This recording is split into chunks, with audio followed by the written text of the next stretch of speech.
You know, for a lot of people, a good glass of single malt scotch is one of life's simple pleasures.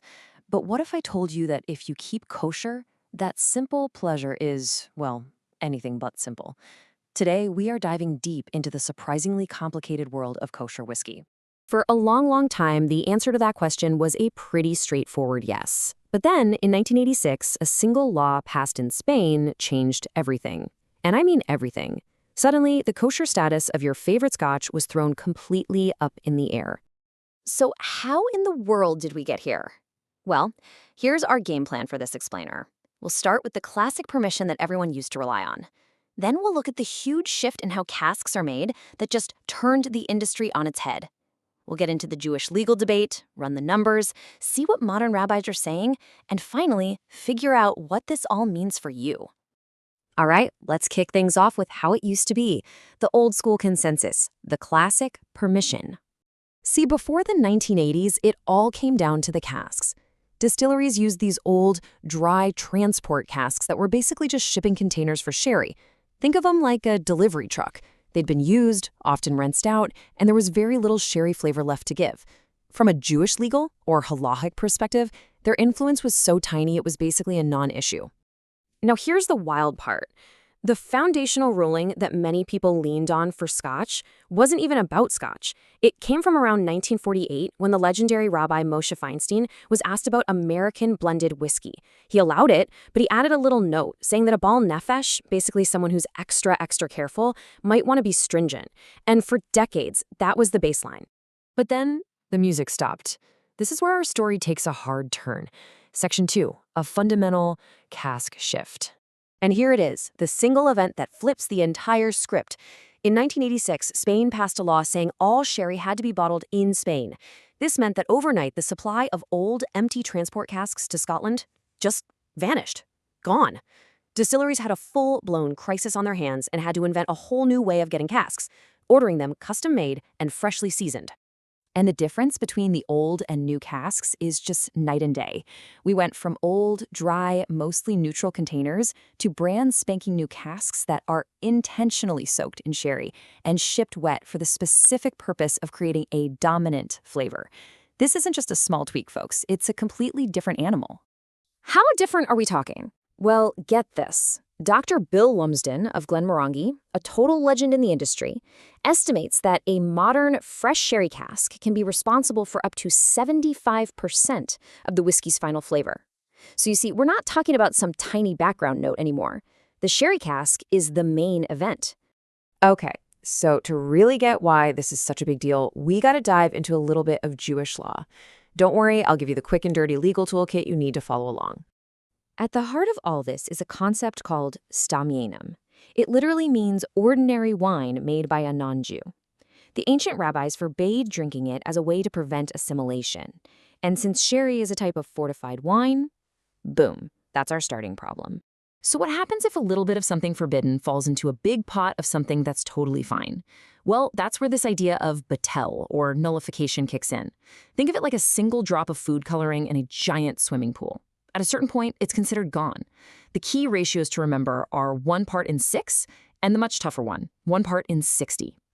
But here's the absolute key to everything. It's not just about how much gets mixed in, it's about what it does to the taste. Does it make things taste worse? Was called livgrum? If so, the mixture's usually fine. But, and this is a big but, if it makes things taste better, or lishvak, then it's forbidden. Why? Because you're actually seeking out that forbidden flavor. And you can probably see where this is going with our modern sherry casks, right? Okay, so we've got our legal toolkit. Now let's get practical and actually run the numbers on a modern cask. So just look at the life of one of these new casks. They get seasoned for up to 2 years, and then they're shipped to Scotland, with liters and liters of sherry literally sloshing around inside, just to keep the wood wet. Then they get filled with whiskey, sometimes just days after they arrive. This is not some old, tired-out barrel. So the next puzzle is, how much forbidden wine are we even dealing with here? It's not just the liquid, it's what's soaked into the wood itself. And the rabbis have a few different ways of looking at it. Is it just a paper-thin layer on the surface?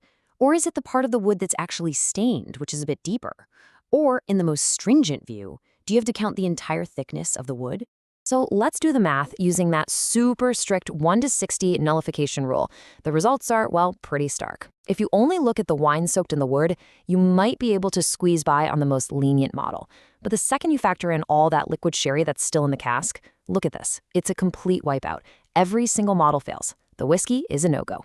Okay, you're saying, but what about that more lenient 1 to 6 ratio? Does that save us? Well, kind of. Things definitely look better. That middle-of-the-road model now passes. But even with this more lenient rule, if you take the strictest view of how much wine is soaked into the wood, you still have a problem.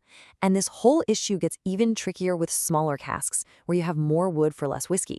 So all of this math and theory brings us right to the main event. What are rabbis actually saying about this today? This is a really fascinating story. Back in 1956, a major rabbi known as the Minchat Yitzhak gave sherry cask whiskey a green light. But then, more than 20 years later, he actually revisited the issue and changed his mind. He came back and said, hold on a second, I need to clarify something important. It's only permitted if you can't actually identify the wine flavor.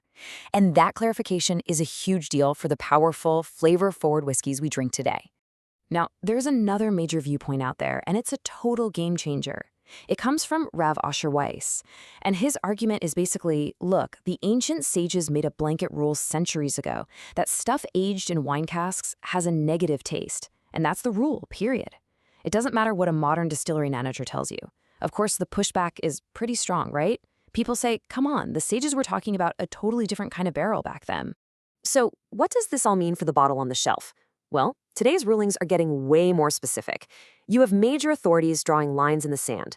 For instance, Rav Padwa of the London Beth Din says if a whiskey is intentionally finished in a sherry cask just to add flavor, it's forbidden.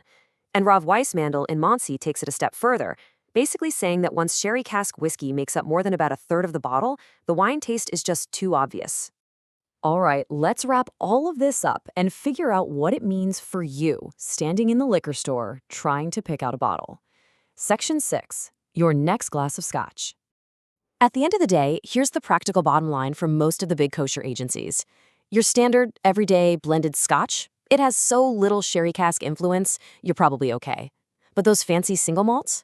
The ones that proudly boast on the label about being aged or finished in those wet, first-fill sherry casks? Yeah. Those are the ones now very often on the not approved list. So it's pretty clear this is no longer a simple yes or no question, is it? It's incredible to think that one single law change in Spain back in 1986 kicked off this whole massive debate that weaves together industry, chemistry, and centuries of Jewish law. The debate truly is in the details, the distillery, the cask, the blend, which really just leaves one final question for you. Next time you pick up a bottle, are you going to look at that label just a little bit differently?